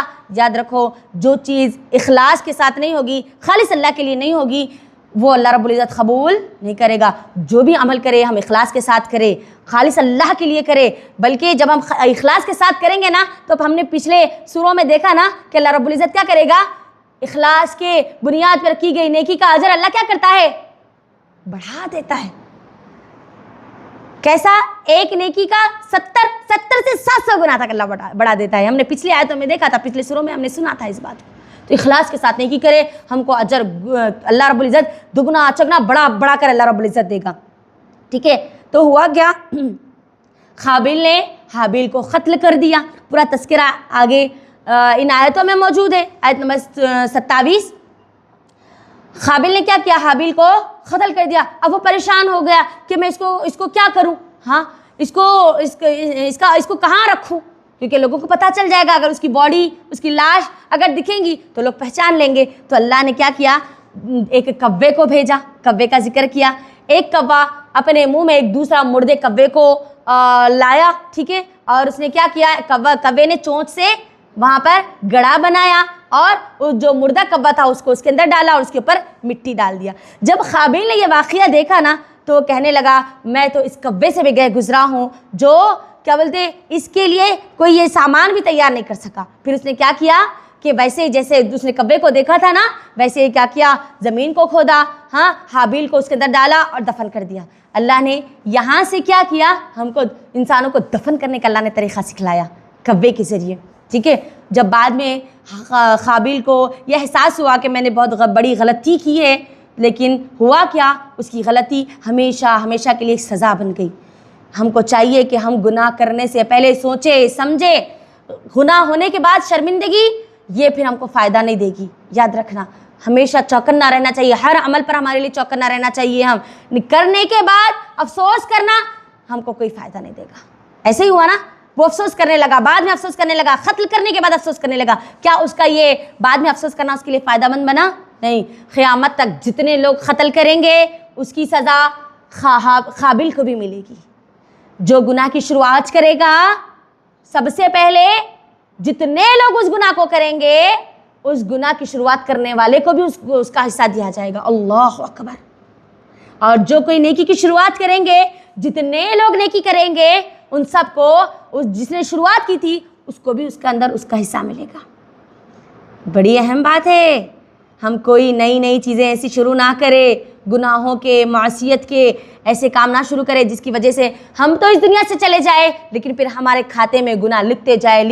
جیسے آج بھی قیامت تک جو قابل ہے اس کے حصے میں قتل کے گناہ لکھتے چلے جائیں گے. اس کا خود قتل کا گناہ بڑھتا چلا جائے گا جتنے لوگ قیامت تک قتل کرتے رہیں گے. ہاں, اور اگر ہم کوئی نیکی کی شروعات کریں گے تو جب تک لوگ اس نیکی پر عمل کرتے رہیں گے, اس نیکی کو پھیلاتے رہیں گے, اس نیکی کو تر و تازہ کرتے رہیں گے, اس نیکی کی شروعات کرنے والے کو بھی اس کا اجر دیا جائے گا. تو اسی لیے ہمیشہ خیر کے معاملات کو کرنے والے بنے. نیکی گناہ مت کریں, نیکی کر سکتے تو آپ کریں ورنہ آپ خاموش رہیں, نہ نیکی نہ گناہ. لیکن اگر نیکی کرو گے تو بونس آپ کو ملتا چلا جائے گا. کب تک؟ قیامت تک, جب تک وہ عمل باقی رہے گا تب تک. ٹھیک ہے, آیت نمبر 31 تک آپ اس کو دیکھیں سورۃ المائدہ کی, جس کے اندر اللہ رب العزت نے جو کوے کو بھیجا تھا, جو زمین کو جس نے کھود کر ہم کو سکھایا تھا. آگے اللہ رب العزت ایک بہت ہی اہم پیغام پوری کی پوری انسانیت کو دیتے ہیں. انسانیت کو دیکھیں, ہم اسلام کو کیا سمجھتے ہیں کہ اسلام دہشت گرد مذہب ہے. ہاں, دہشت گرد ریلیجن ہے. یہ لوگوں کو سورہ توبہ کی آیتیں کچھ دشمن اسلام لوگوں کے سامنے رکھ کر کہتے ہیں کہ یہ تو لوگوں کو قتل کرنے کا حکم دیتا ہے. ان کو چاہیے کہ وہ یہ سورۃ المائدہ کی آیت نمبر 32 کو پڑھیں. اللہ رب العزت اس کے اندر کیا کہتا ہے, من قتل نفسا بغیر نفس او فساد فی الارض, جو کوئی اس دنیا میں کسی ایک جان کا قتل کرے گا فَكَأَنَّمَا قَتَلَ النَّاسَ جَمِيعًا, اس نے کیا کیا, پورے کے پورے انسانوں کا قتل کیا. اللہ کیا کہتا ہے کہ اگر کوئی ایک انسان کا کوئی قتل کرتا ہے تو گویا وہ پورے کے پورے انسانوں کے قتل کے برابر ہے۔ وَمَنْ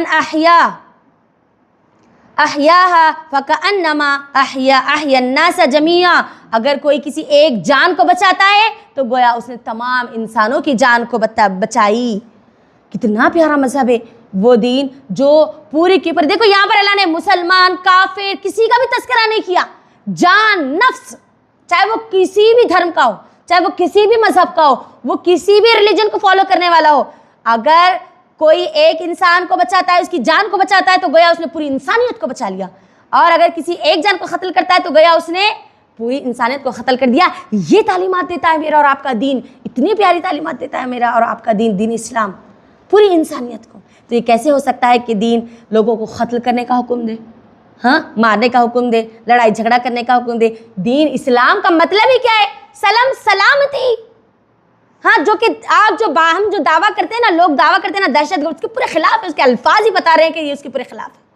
اسلام تو امن، شانتی، انتی کا ہم کو پیغام دیتا ہے، ٹھیک ہے۔ آگے اللہ رب العزت فتنوں اور فساد کی شرعی سزا بیان کی ہے، بڑی خطرناک سزا ہے۔ دیکھیے، اگر ہم فساد پھیلاتے ہیں، لوگوں کے درمیان شر پھیلاتے ہیں، تو سن لے آیت نمبر 33، اللہ رب العزت کیا کہتا ہے؟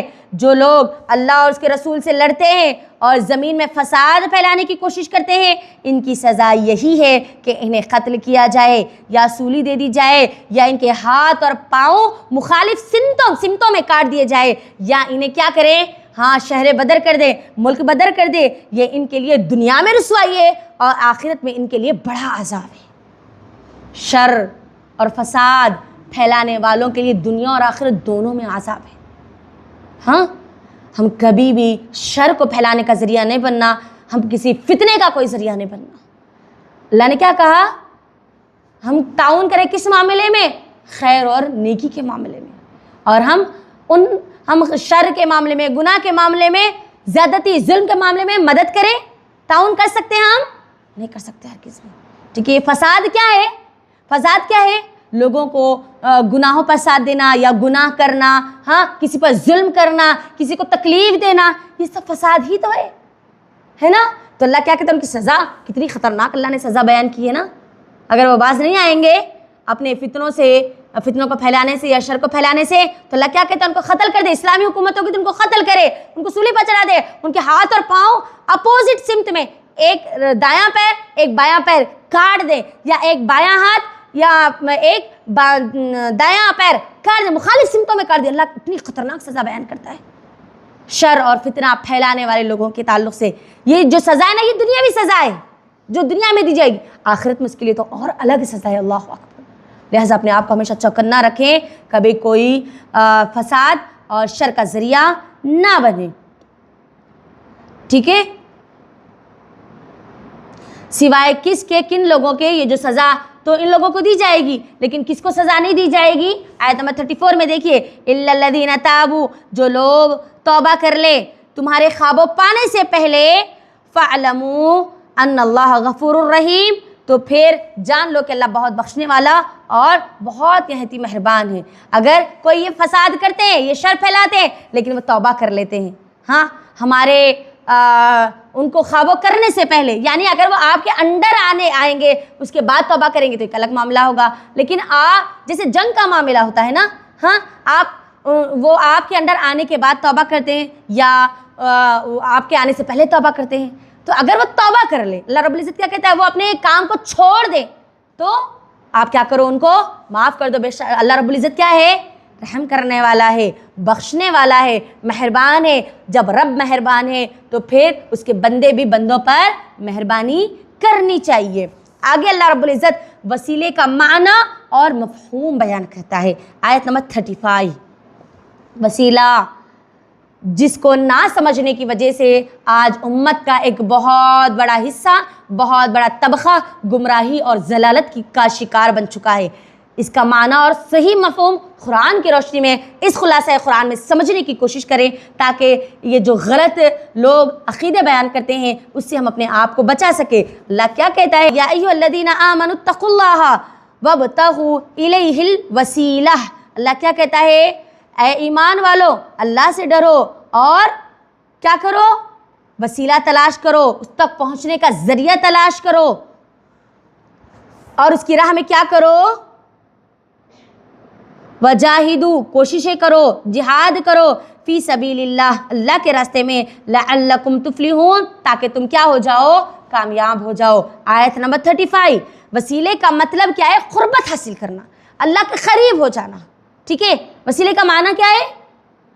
ہاں، قریب ہو جانا۔ اور علماء کرام 3 جائز طریقے وسیلے کے بیان کرتے ہیں۔ پہلا جائز طریقہ کیا ہے کہ ہم اللہ کے تمام جو اسم ہیں، اللہ کے تمام اسماء و صفات کا وسیلہ دے کر ہم اللہ سے دعا مانگ سکتے ہیں، ٹھیک ہے؟ یاد رکھیں، پہلا جائز طریقہ۔ دوسرا جائز طریقہ کیا ہے؟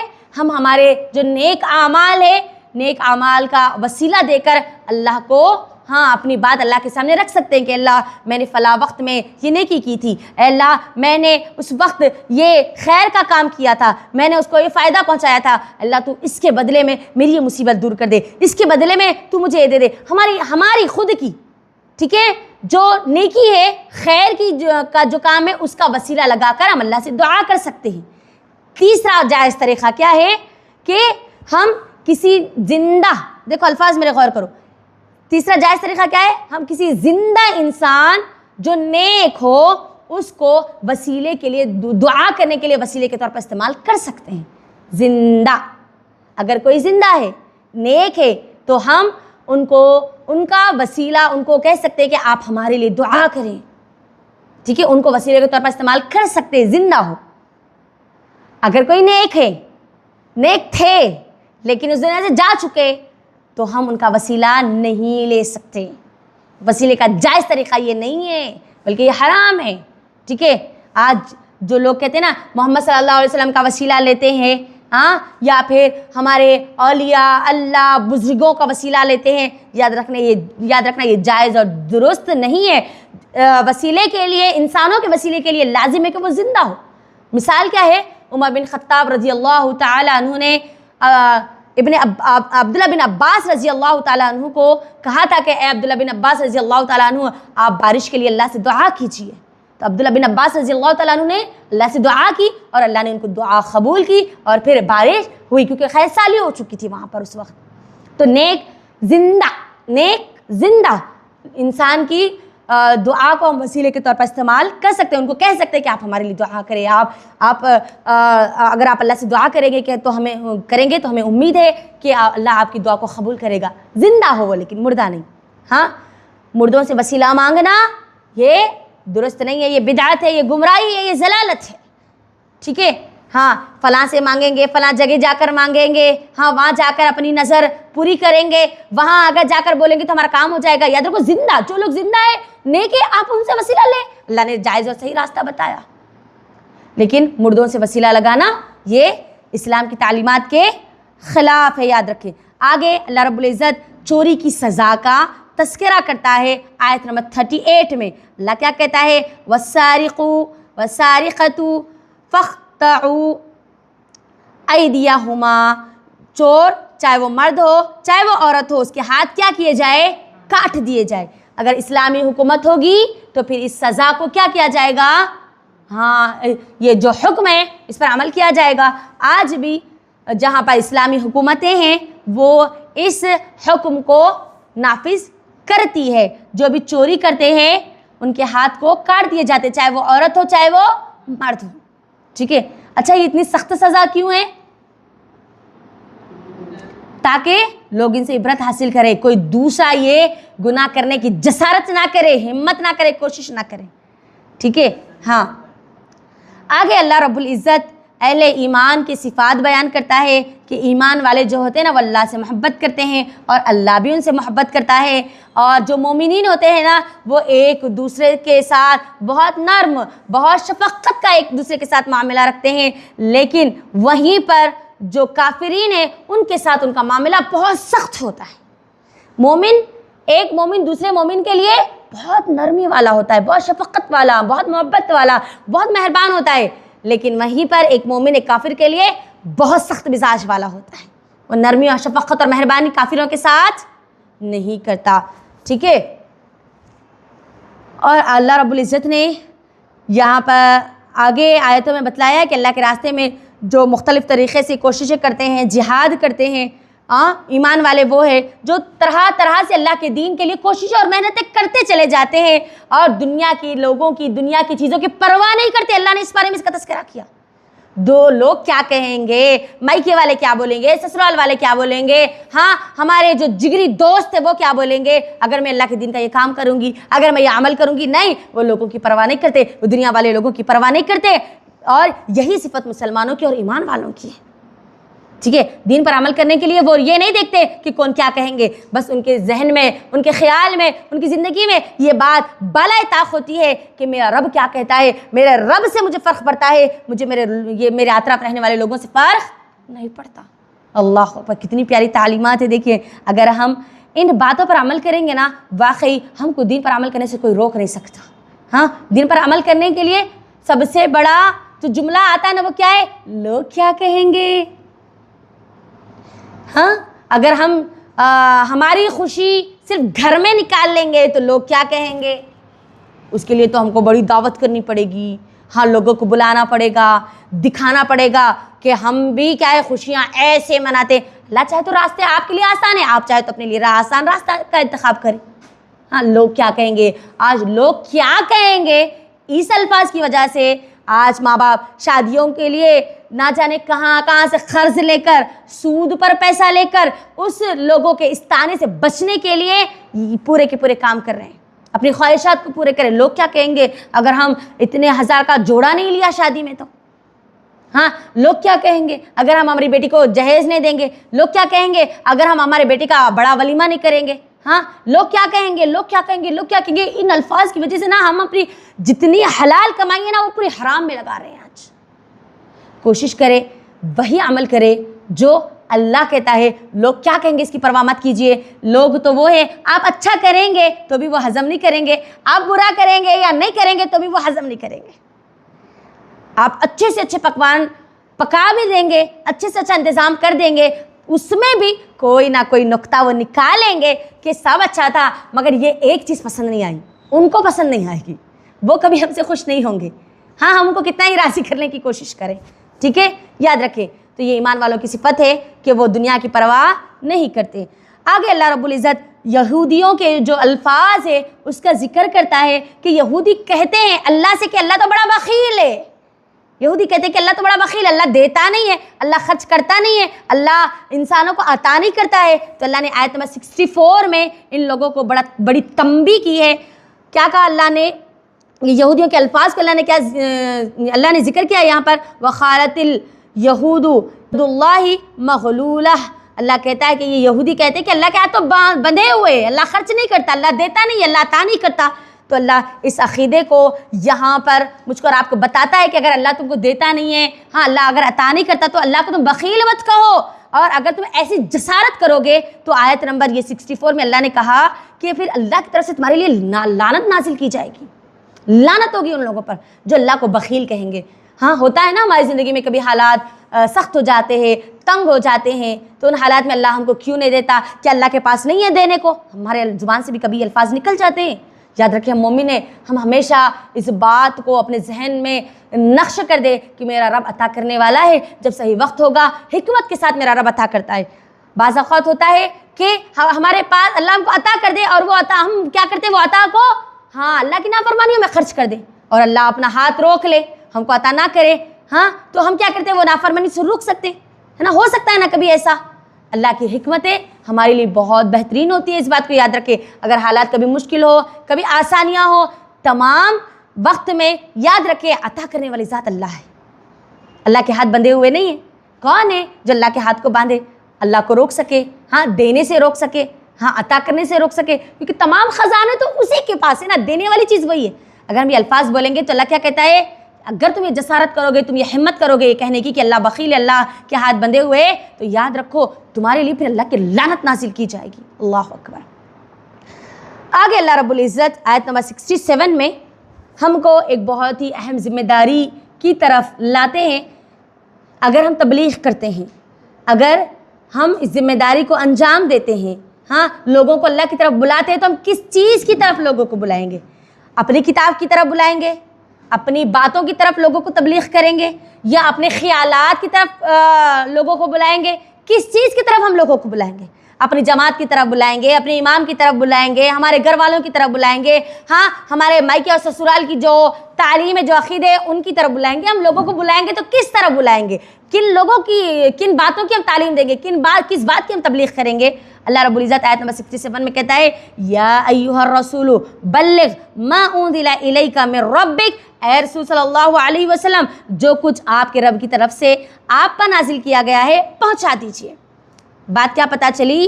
رسول اللہ صلی اللہ علیہ وسلم کو بھی حکم دیا گیا اور ہم سب کو بھی یہ بات بتائی گئی کہ اب ہم کو تبلیغ کرنی ہے، دین لوگوں تک پہنچانا ہے، تو میرے مائکے کی باتیں، میرے سسرال کی باتیں، میرے خیالات، میرے اوپینینز میں نہیں پھیلا سکتی، میں لوگوں کو نہیں بتا سکتی۔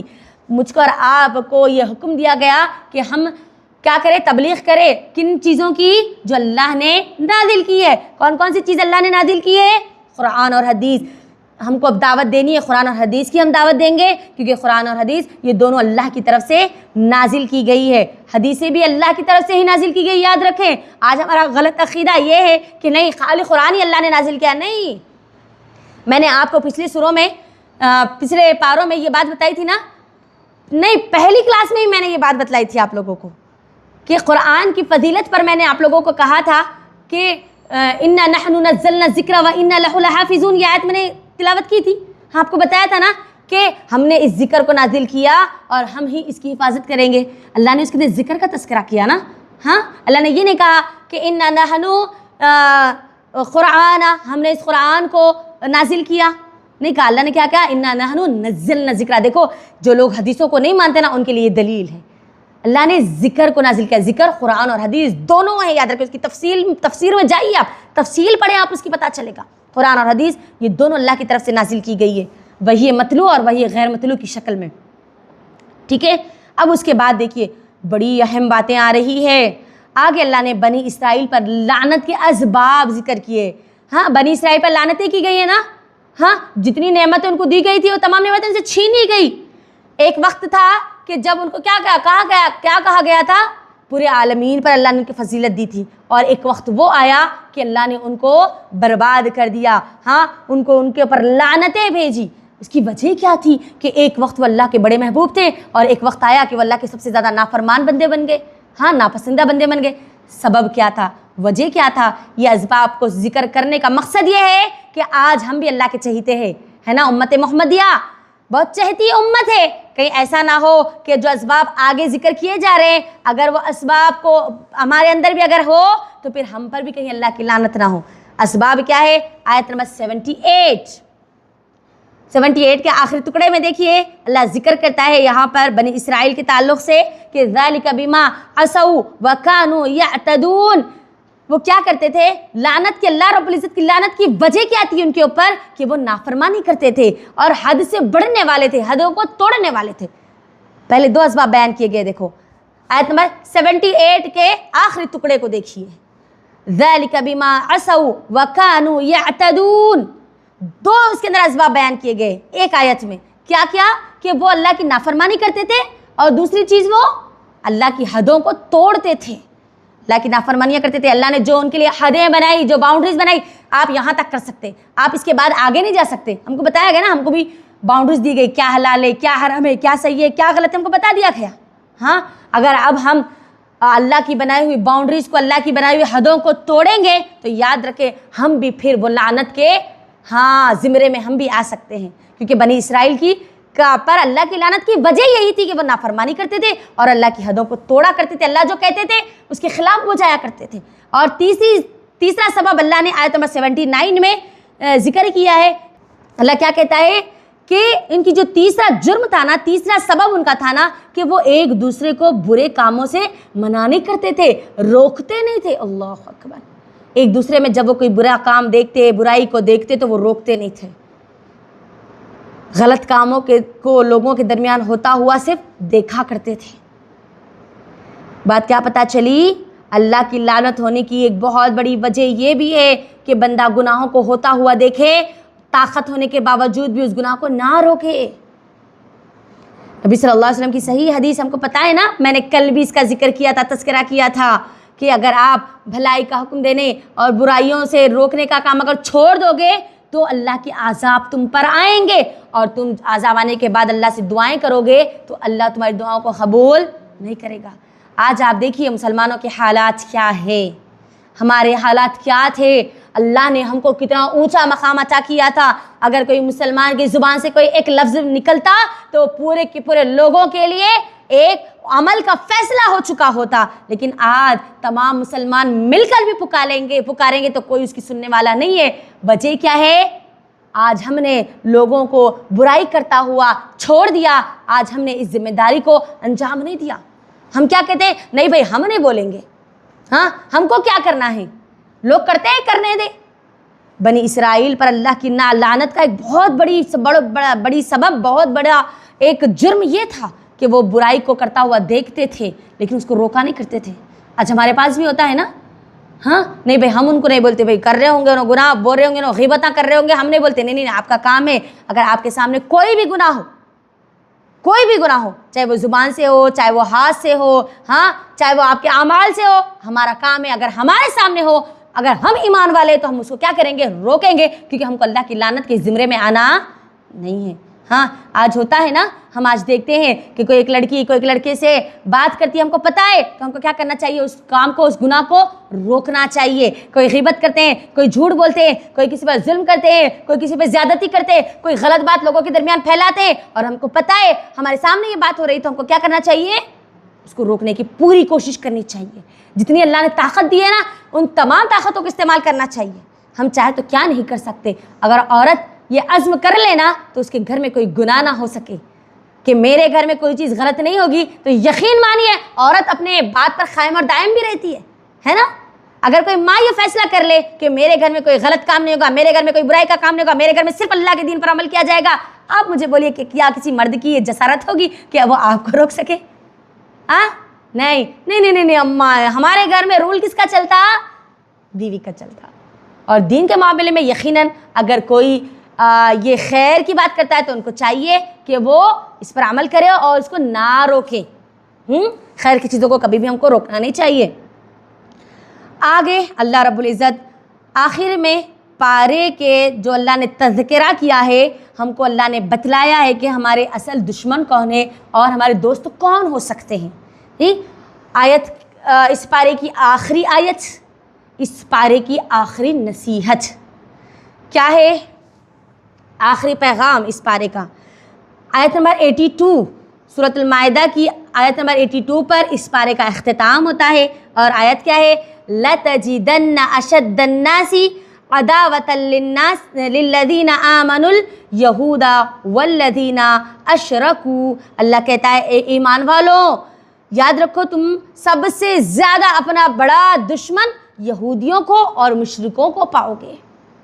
اللہ نے کیا بات کہی یہاں پر کہ تم شدید دشمنی میں کس کو پاؤ گے؟ یہودیوں کو اور مشرکوں کو پاؤ گے۔ اگر ہم اس آیت کو سرچ کریں گے، اس کی تفصیل میں جائیں گے تو ہم کو یہ بات معلوم ہوتی ہے کہ مسلمانوں کا سب سے بڑا دشمن، مسلمانوں کے خلاف سازشیں کرنے والا، مسلمانوں کو پریشان کرنے والا، مصیبتوں کی طرف ان کو ڈھکیلنے والا، ان کے خلاف طرح طرح کے نئے احکام بنا کر دین پر ان کو کمپرمائز کرنے لگانے والا جو گروہ ہے وہ کون ہے؟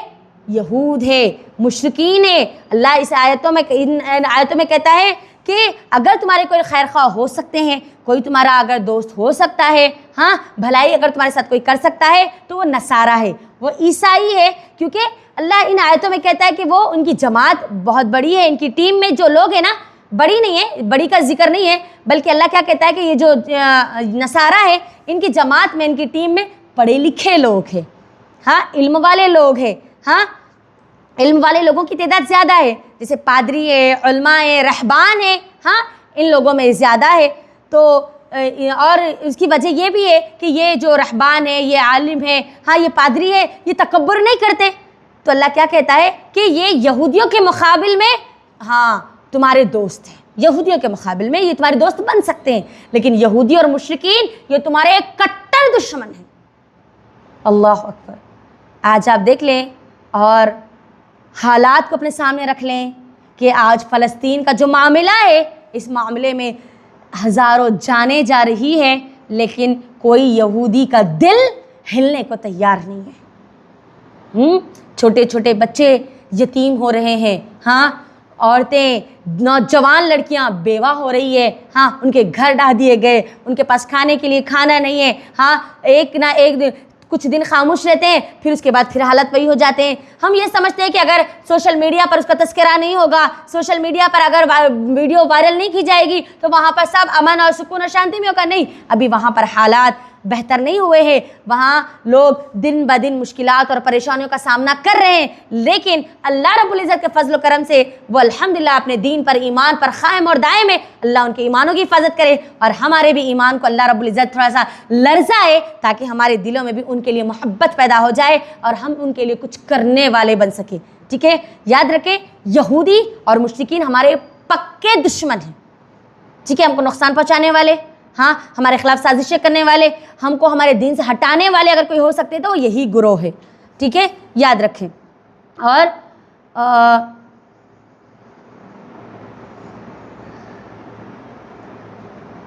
یہیں پر اللہ رب العزت نے اپنی بات کو مکمل کیا ہے پارہ نمبر 6 میں۔ تو پارہ نمبر 6 کے حوالے سے یہاں پر ہماری بات مکمل ہوئی، خلاصے کے طور پر میں نے آپ کے درمیان رکھی، ہاں، کیا کرنا ہے کیا نہیں کرنا ہے، اور بھی کئی باتیں ہیں لیکن ہم نے مرکزی پیغامات کی طرف، ہاں، خلاصے کے طور پر آپ کے درمیان چیدہ جو چیزیں ہم رکھ سکتے ہیں ان چیزوں کو میں نے آپ کے درمیان رکھا۔ یاد رکھیں قرآن کو پڑھنے، اس کو سمجھنے، ہاں، اس کی تفسیر کو پڑھنے کی ذمہ داری ہم سب کی ہے۔ ہاں، ہم قرآن کی تلاوت بھی کریں گے، اس کے ترجمے کے ساتھ اس کو پڑھیں گے، تفسیر کے ساتھ پڑھیں گے، اس کو سمجھنے کی کوشش کریں گے اور اس کے پیغامات کو خود بھی پڑھ کر عمل کر اور اس کے پیغامات کو لوگوں تک پھیلانے والے بنیں گے نا انشاءاللہ۔ ہاں، اور قرآن کو سمجھنے میں ہم ضرور کسی نہ کسی عالم کے ساتھ رہے، مل کر رہے، تاکہ اگر ہم کو کبھی کوئی آیت سمجھ میں نہ آئے، ہاں، تو ہم کیا کریں، علم والے لوگوں سے مشورہ کریں، ہاں، معلوم کریں اور پھر صحیح علم کو ہم حاصل کریں تاکہ شیطان ہم کو گمراہ نہ کر سکے، صراط مستقیم سے نہ ہٹا سکے۔ اگر ہم ایسا کریں گے تو اگر ہم ایسا کریں گے صحیح علم کے معاملے میں، دین کا علم حاصل کرنے کے معاملے میں، ہمیشہ جب ہم علماء سے جڑے ہوئے رہیں گے، صحیح حدیث کی روشنی میں ہم عمل کرتے رہیں گے تو ہم صراط مستقیم پر چلتے پھر اسی پر ہمارا اختتام ہوگا انشاءاللہ، ٹھیک ہے۔ اور یاد رکھیں جو ہدایت حاصل کرنے کے لیے قرآن کو کھولتا ہے اللہ رب العزت پہلی ہی آیت میں سورۃ البقرہ کی اللہ نے ان کو کہہ دیا کہ ھدی للمتقین، اللہ متقیوں کو پھر ہدایت ضرور دیتا ہے کیونکہ یہ کتاب ہی ہے ہدایت دینے والی۔ اگر آپ اچھی نیت سے اخلاص کے ساتھ صحیح راستہ معلوم کرنے کے لیے، اللہ سے محبت کرنے کے لیے، آپ ہدایت کو حاصل کرنے کے لیے قرآن کھولتے ہیں تو اللہ آپ کو ضرور سیدھا راستہ دکھائے گا، ضرور ہم کو اللہ رب العزت خیر کی طرف ہماری رہنمائی کرے گا، ٹھیک ہے۔ تو اب پارے نمبر 6 سے ہم کو کیا کیا نصیحتیں ملی؟ اسلام عدل اور سچائی کا حکم دیتا ہے، ہاں، وعدوں کو پورا کرنے کا حکم دیتا ہے، اپنے معاہدوں کو پابندی کے ساتھ ادا کرنے کا حکم دیتا ہے کیونکہ یہ دین کا حصہ ہے یہ، ٹھیک ہے۔ اور عقیدے میں غلو، ہاں، اسے بچنے کا حکم دیتا ہے، جیسے عیسائی غلو کرتے ہیں نا کہ عیسیٰ علیہ السلام اللہ کے بیٹے، غلو سے بچنے کا حکم دیتا ہے۔ اور یہودی جس طریقے سے غلط فہمی کا شکار تھے، ہاں، کہ اللہ ہم سے محبت کرتا ہے، ہم اللہ کے بیٹے ہیں، ہاں، یہ غلو ہے، یہ، ہاں، یہ کیا کہا جاتا ہے کہ آپ حد سے زیادہ بڑھ کر سوچنے والے ہیں، ہاں۔ تو ہم کو کیا کرنا چاہیے؟ ہمیشہ دلائل کی روشنی میں عمل کرنا چاہیے اور عملی زندگی میں ہم کو ناانصافی اور غلو دونوں سے بچنا چاہیے، ہمیشہ انصاف پر قائم اور دائم رہنا چاہیے، ٹھیک ہے۔ اور ہم کو یہ یاد رکھنا چاہیے کہ ہمارے دشمن کون ہیں اور ہمارے دوست کون ہیں، یہ ہم کو بات پتہ ہونی چاہیے۔ ہمیشہ لوگوں کو خیر اور بھلائی کی طرف بلانے والے بننا چاہیے، ہر قسم کے گناہوں سے اپنے آپ کو بچانا چاہیے اور گناہ کرنے والوں کی مدد بھی نہیں کرنی چاہیے، ٹھیک ہے۔ اور اللہ کی لعنت کے جو اسباب ہم کو ذکر کیے گئے ان تمام سببوں سے اپنی حفاظت کرنی چاہیے، ہم کو اللہ کی نافرمانی نہیں کرنی، اللہ کی حدوں کو ہم کو توڑنا نہیں ہے، اور ہم جب کبھی ہم کوئی گناہ، کوئی برائی، کوئی معصیت کا کوئی کام اگر ہم دیکھیں تو فوراً اس کو ہم کو روکنے کی کوشش کرنی چاہیے۔ تو یہیں پر ہمارا پارہ نمبر 6 مکمل ہوا۔ انشاءاللہ اب ہماری اگلی ملاقات پارہ نمبر 7 میں ہوں گی۔ اللہ رب العزت سے دعا ہے کہ اللہ رب العزت ہم کو صحیح دین کو سیکھنے، اس کو سمجھنے اور اس پر عمل کرنے والے بنا دے، اور اس پارے سے ملنے والی تمام نصیحتوں کو ہم کو یاد رکھ کر اس پر عمل کے لیے اللہ ہم کو چن لے، آمین۔ اللہ ہمارے اس عمل کو قبول کر لے، آپ کے یہاں آنے جانے کو قبول کر لے، جو لوگ جوائنڈ ہیں آن لائن ہے، اللہ ان کے لیے بھی آسانیاں اور خیر کے معاملات کر دے، ان کے بھی تمام گناہوں کو معاف کر دے، ہم سب کے گناہوں کو اللہ معاف کر دے، ہماری جانوں کو اللہ جہنم کی آگ سے آزاد کر دے، اللہ ہم سب کو اللہ کے پسندیدہ بندوں میں اللہ شامل کر دے، اور قیامت تک آنے والی ہماری تمام نسلوں کو اللہ شرک سے، ہر قسم کے گناہ اور معصیت سے اللہ حفاظت کرے، آمین۔ اور ہم سب کو سنت سے زیادہ اللہ عمل کی توفیق دے دے، آمین۔ وآخر الدعوانا ان الحمد للہ رب العالمین۔ السلام علیکم ورحمۃ اللہ وبرکاتہ۔